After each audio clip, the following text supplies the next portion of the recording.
सुनवाम सोममराति यतो निदहाति वेदः स नः पश्यदति दुर्गाणि विश्वानावेव सिन्धुम् दुरितात्यग्निः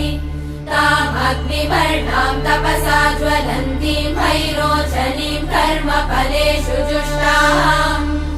दुर्गाम् देवीगुम् शरणमहम् प्रपद्ये सुतरसि तरसे नमः